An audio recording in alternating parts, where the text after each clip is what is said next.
Today we're going to talk about the standard acquisition process of a property in Portugal. You should be aware that there are no restrictions for foreigners when it comes to purchase real estate in Portugal.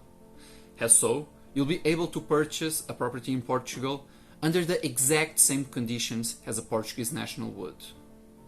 So, in order to buy a property in Portugal, you will need a Portuguese tax number. In case you're married, your spouse will also need a Portuguese tax number. And if you're planning to use a company for the purchase, that company will also need a Portuguese tax number. So, once you find a property that you're interested, a due diligence should be made.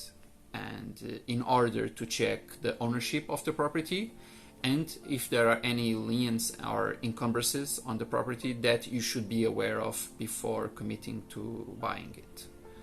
For this to happen, you will need several documents, namely the Land Registry Certificate, or Certidão do Registro Predial, the property records of the tax department, Caderneta Predial, the license of use, licença de utilização, the energy certificate, or certificado energético, and in case the property was built after 2004 or was heavily renovated after that date, you will also need a technical file or ficha técnica. So, when you wish to move forward, in case you're happy with the results and you wish to purchase that property, you can enter into a promissory agreement. It is not mandatory, although it is greatly used.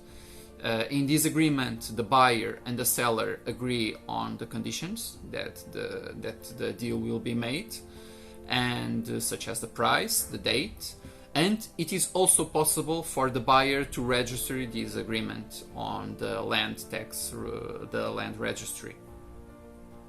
Finally, all that's left is the public deed to take place. The buyer and the seller meet at the notary. The buyer pays the two mandatory taxes, the municipal tax on real estate transfer, the IMT, and the stamp duty, imposto de selo. The payment is made by the buyer by bank check. The deed is signed by both parties, and the notary will do the registry. And that's how this process is concluded.